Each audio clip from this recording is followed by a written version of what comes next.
Hello students, myself Dr. Abha Sharma, Assistant Professor in RKG Educational College, Lucknow. Today I am going to tell you about the methods of educational psychology which comes under Unit 1 of paper Psychological Perspective of Education, which is the part of B.Ed syllabus of semester 1. जैसा कि अभी मैंने आपको बताया कि आज जो topic हम लेकर के चल रहे हैं वह है मेथड ऑफ एजुकेशनल साइकोलॉजी, यानी कि शिक्षा मनोविज्ञान की विधियाँ. As we all know that educational psychology studies the human behavior in educational settings. शैक्षिक परिस्थितियों में जो मानव व्यवहार का अध्ययन होता है वह शिक्षा मनोविज्ञान करता है. अपने इस उद्देश्य की पूर्ति के लिए शिक्षा मनोविज्ञान बहुत सी विधियों के बारे में जानकारी देता है जिसका प्रयोग करके हम मानव व्यवहार का पता लगा सकते हैं तथा उसकी आवश्यकता अनुसार उस अमुक व्यक्ति को शिक्षा प्रदान कर सकते हैं. यहाँ हम इन्हीं विधियों के बारे में चर्चा करने जा रहे हैं. मेथड्स ऑफ एजुकेशनल साइकोलॉजी जो मेथड्स हैं इन्हें सबसे पहले 3 भागों में कैटेगराइज किया है, जिसमें सबसे पहला आता है method of observation. The second one is method of experiment, प्रयोगात्मक विधि.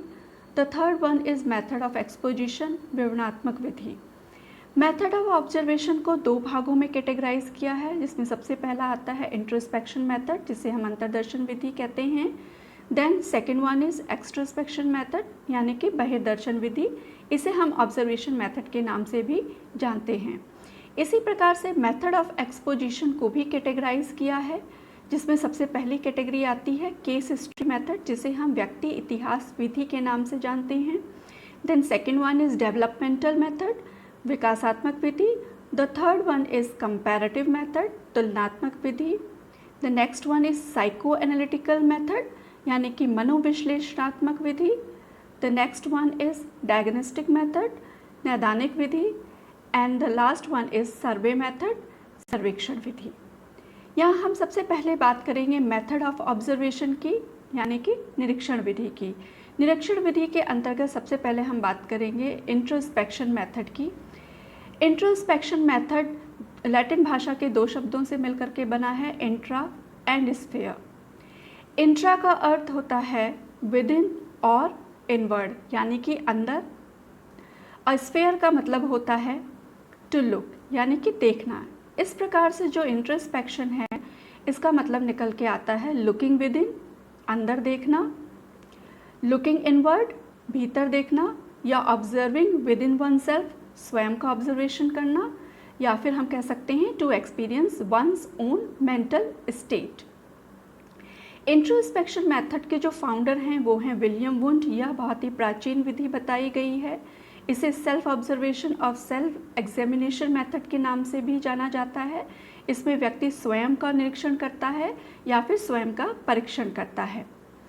इसे self analysis of once inner perception भी कहा जाता है. इसमें व्यक्ति जो है अपने जो इनर परसेप्शन है इसका स्वयं एनालिसिस करता है और या उसको स्वयं इंट्रोस्पेक्ट करता है, स्वयं ऑब्जर्व करता है और उसकी एनालिसिस करता है तथा उस एनालिसिस के बेसिस पे एक रिपोर्ट तैयार करता है.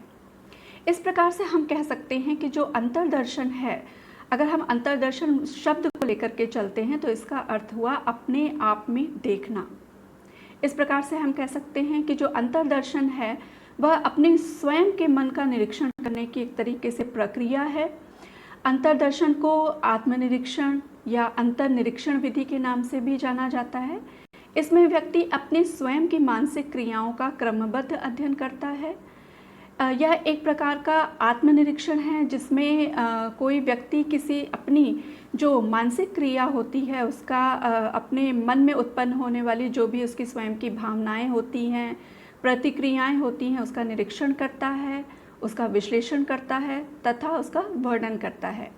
इस प्रकार से हम कह सकते हैं, दूसरे शब्दों में यदि हम बात करें तो कहा जा सकता है कि मस्तिष्क द्वारा अपनी स्वयं की क्रियाओं का जो निरीक्षण है वही अंतर्दर्शन कहलाता है. अब हम बात करते हैं स्टेजेस ऑफ इंट्रोस्पेक्शन की, यानी कि जो अंतर्दर्शन विधि है इसके क्या स्टेज हैं, जिसमें सबसे पहला आता है person tries to find out the basis और रीज़न फॉर मेंटल एक्टिविटी. व्यक्ति जो है उस कारण को पता लगाने की कोशिश करता है जो उसके मेंटल एक्टिविटी के लिए जिम्मेदार है.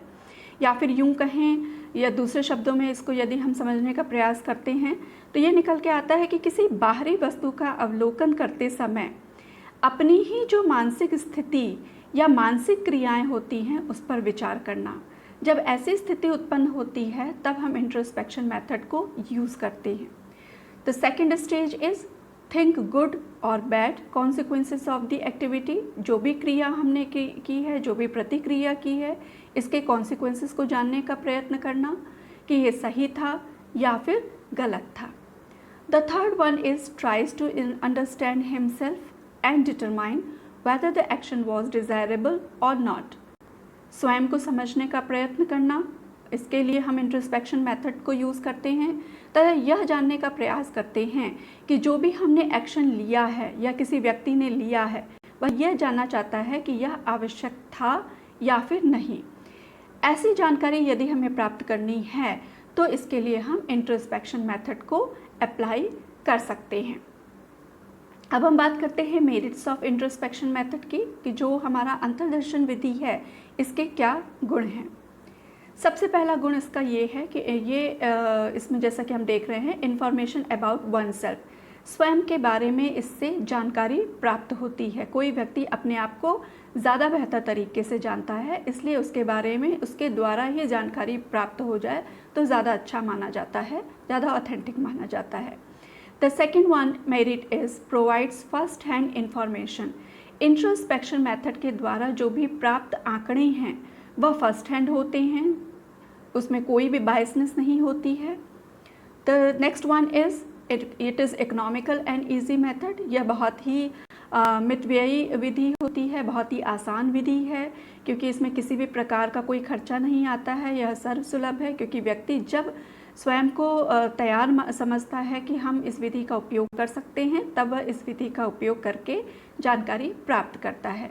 इसको इकोनॉमिकल इसलिए बताया गया है क्योंकि इसमें किसी भी प्रकार का कोई एपरेटस की आवश्यकता नहीं होती है, किसी प्रकार के टेस्ट कंडक्ट कराने की आवश्यकता नहीं होती है और ना ही इसमें किसी प्रकार की लेबोरेटरी की ज़रूरत पड़ती है, इसलिए इसको इकोनॉमिकल माना गया है। The next one is actual observation and more accurate. इस विधि के द्वारा जो ऑब्जर्वेशन किया जा रहा है वो ज़्यादा एक्चुअल होता है क्योंकि व्यक्ति, जैसा कि मैंने बताया, कि वह स्वयं के बारे में ज़्यादा बेहतर जानता है तथा इससे प्राप्त जो भी आंकड़े होंगे वो ज़्यादा एक्यूरेट होंगे। The next is does not involve apparatus और लेबोरेटरी। जैसा कि मैंने पूर्व में आपको ये बताया कि यह इकोनॉमिकल है क्योंकि इसमें किसी भी प्रकार की कोई एपरेटस का इस्तेमाल नहीं होता है, किसी भी प्रकार की कोई लेबोरेटरी का इस्तेमाल नहीं होता है।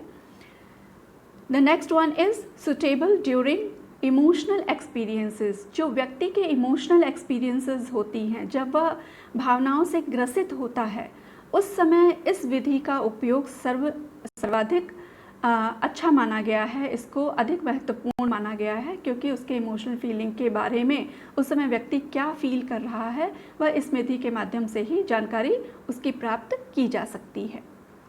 अब हम इस प्रकार से हम कह सकते हैं कि यह विधि जो है, जैसा कि मैंने आपको बताया कि यह किसी भी समय इसको इस्तेमाल किया जा सकता है, इसके लिए कोई भी टाइम बाउंडेशन नहीं होता है। अब हम बात करेंगे डीमेरिट्स ऑफ इंट्रोस्पेक्शन मेथड की, यानी कि जो इंट्रोस्पेक्शन मेथड है, अंतर्दर्शन विधि है, इसके क्या दोष हैं। सबसे पहला दोष इसमें ये आता है कि हाईली सब्जेक्टिव होता है, इसमें वस्तुनिष्ठता बहुत अधिक होती है। ये बहुत ही अनसाइंटिफिक होता है, इसमें कोई भी साइंटिफिक मेथड या टेक्निक का इस्तेमाल नहीं किया जाता है, कोई भी प्लानिंग इसके लिए पूर्व में नहीं की जाती है। The next is hide facts. इसके द्वारा जो आवश्यक तथ्य होते हैं, जो व्यक्ति हो सकता है नहीं देना चाहता है कि हमारे जो भी तथ्य हैं वो दुनिया के सामने आएँ, तो वह उनको छुपा ले जाता है। The next is not always possible. एक तरीके से हम कह सकते हैं यह हमेशा पॉसिबल नहीं है।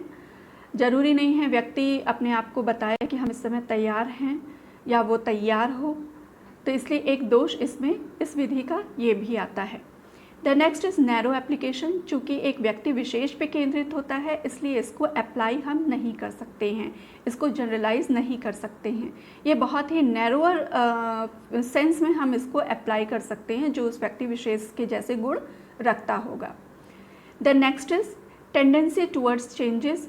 ज़्यादातर संभावना होती है इसमें बदलाव की कि व्यक्ति अगर हम दोहराना चाहते हैं इस विधि को या इसको रीअप्लाई करना चाहते हैं उसी व्यक्ति पे, तो चांसेस होते हैं कि उससे जो भी प्राप्त आंकड़े हैं उसमें वेरिएशंस हों। Then the most and the important demerit of this method is abnormal individuals cannot be introspected। जो abnormal individuals होते हैं जिनकी स्थिति सामान्य नहीं होती है, मानसिक स्थिति सामान्य नहीं होती है, उनके ऊपर इस विधि को इस्तेमाल नहीं किया जा सकता है।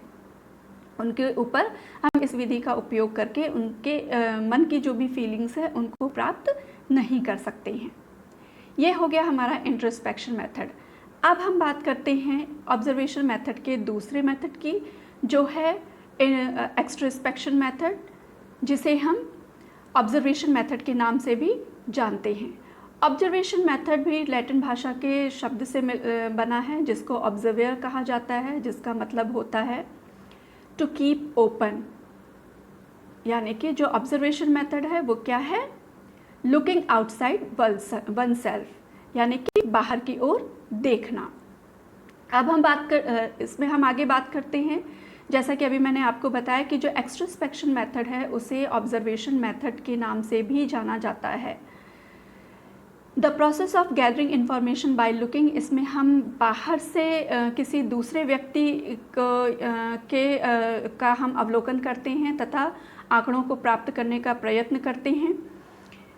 The next is seeing things as they are in natural settings, जो भी उसकी नेचुरल सेटिंग्स होती हैं उसमें जा कर के हम जो तथ्य हैं उसको एकत्रित करते हैं। इसमें जो नेचुरल सेटिंग है, जो वास्तविक वातावरण प्रस्तुत होता है, उसी में जा कर के हम आंकड़ों को गैदर करते हैं। The next is overt behaviour of person in appropriate situation. इस विधि में हम जो व्यक्ति होता है जिसका हम ऑब्जर्वेशन कर रहे हैं उसके केवल जो ओवर्ट बिहेवियर होता है उसका ऑब्जर्वेशन करते हैं, यानी कि व्यक्ति के केवल बाह्य व्यवहार का ही अवलोकन संभव हो पाता है। Measurement without instrument as usual, जैसे कि हमने इंट्रोस्पेक्शन में देखा, इसमें भी किसी प्रकार के किसी इंस्ट्रूमेंट की आवश्यकता नहीं होती है। इस प्रकार से हम कह सकते हैं कि जो ऑब्जर्वेशन मेथड है इसमें किसी व्यक्ति या किसी चीज़ को ध्यान से देखने की क्रिया या प्रक्रिया इन्वॉल्व होती है। इसमें किसी के व्यवहार, उसका जो आचरण होता है, उसकी जो क्रिया प्रतिक्रिया होती है आदि को बाहर से ध्यानपूर्वक देखकर जो उसके मन की जो आंतरिक स्थिति होती है इसका अनुमान लगाया जाता है। अब हम बात करते हैं what are the steps involve in introspection method. जो इंट्रोस्पेक्शन मेथड है इसमें कौन कौन से जो स्टेप्स हैं वो इन्वॉल्व होते हैं। सबसे पहला आता है defining and identifying the behaviour. सबसे पहले हमें व्यक्ति के जो व्यवहार है जिसकी हमें एनालिसिस करनी है उसको डिफ़ाइन करना होता है कि उसके किस पक्ष का हमें अवलोकन करना है, उसको आइडेंटिफाई करना होता है, तब जाकर के हम उसके ऊपर ऑब्जर्वेशन मेथड या एक्सट्रोस्पेक्शन मेथड को अप्लाई कर सकते हैं।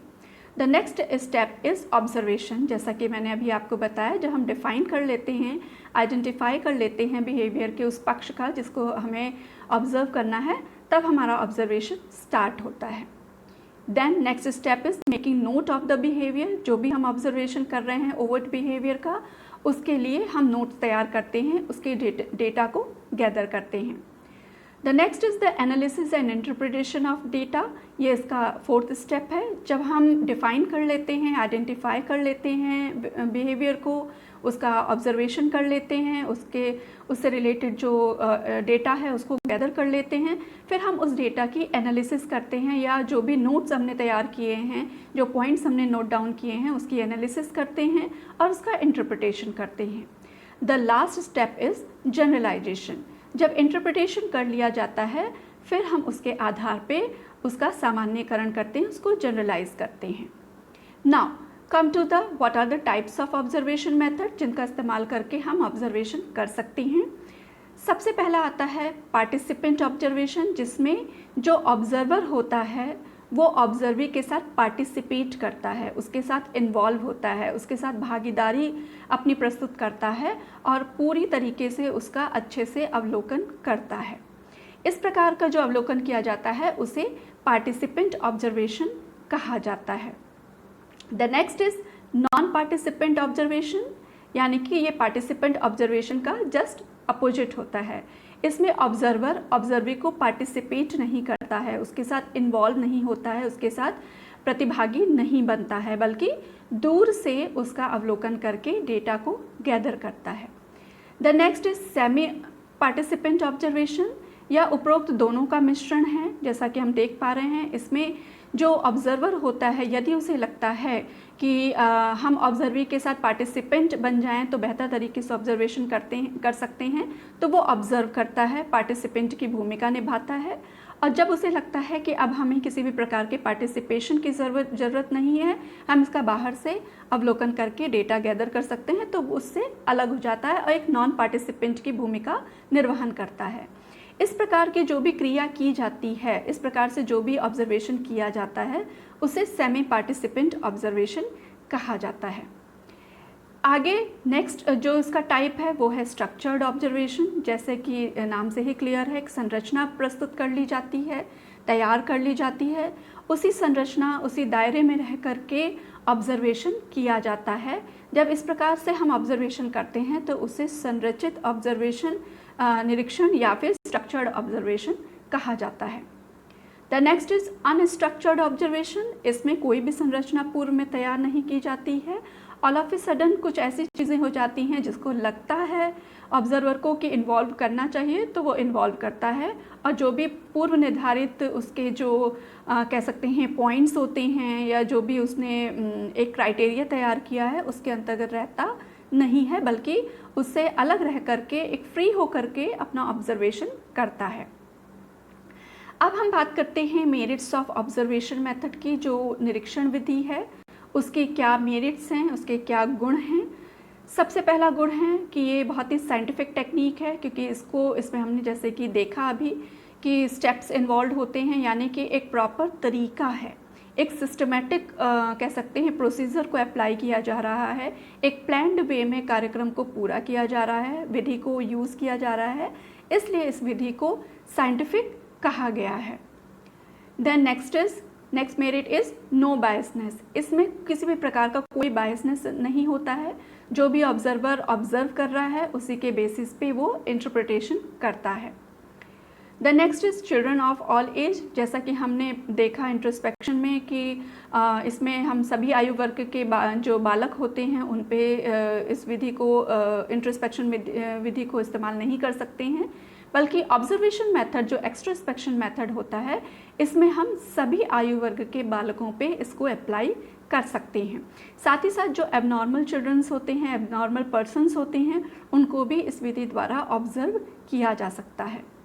The next is no specific tool. इसमें किसी भी प्रकार की कोई स्पेसिफिक टूल की आवश्यकता नहीं होती है, जो हमारी नीड रिक्वायरमेंट होती है उसी के बेसिस पे हम ऑब्जर्वेशन करते हैं। The next is adaptable both to individual and group. ये इसकी बहुत बड़ी खासियत है। इसमें हम किसी एक पर्टिकुलर पर्सन पे, इंडिविजुअल पे भी इसको अप्लाई कर सकते हैं, और किसी ग्रुप पे भी हम इसको अप्लाई कर सकते हैं। ये तो हो गए इसके मेरिट्स। अब हम बात करते हैं डीमेरिट्स की, कि ऑब्जर्वेशन मेथड के क्या दोष हैं। सबसे पहला दोष इसमें आता है पर्सनल प्रिजुडाइसिस का। यदि जो ऑब्जर्वर है वो किसी पूर्वाग्रह से ग्रसित है, तो जाहिर सी बात है जो उसका इंटरप्रिटेशन होगा डेटा का, उसमें वो चीज़ हावी होगी। The next is personal bias of the observer. जो ऑब्जर्वर है वो पहले से ही मन में कुछ भावनाएं रखा हुआ है ऑब्जर्वी के प्रति, या उस स्टडी के प्रति, उस व्यवहार के प्रति, तो जाहिर सी बात है जो उसका डेटा होगा, उसका जो इंटरप्रिटेशन होगी, उसकी जो एनालिसिस होगी, उसमें ये चीज़ देखने को मिल सकता है। The next is records not written with 100% accuracy. चूँकि हम जानते हैं यह बाह्य अवलोकन होता है किसी व्यक्ति का, किसी पर्सन का जो ओवर्ट बिहेवियर है उसका ऑब्जर्वेशन किया जाता है, तो जाहिर सी बात है यदि किसी ऑब्जर्वी को ये पता है कि उसका ऑब्जर्वेशन हो रहा है, तो हो सकता है वो एक बनावटी अपने व्यवहार का प्रदर्शन करे, तो उससे जो भी हमारे रिकॉर्ड्स कलेक्ट होंगे उसमें 100% एक्यूरेसी होने की संभावना कम हो जाती है।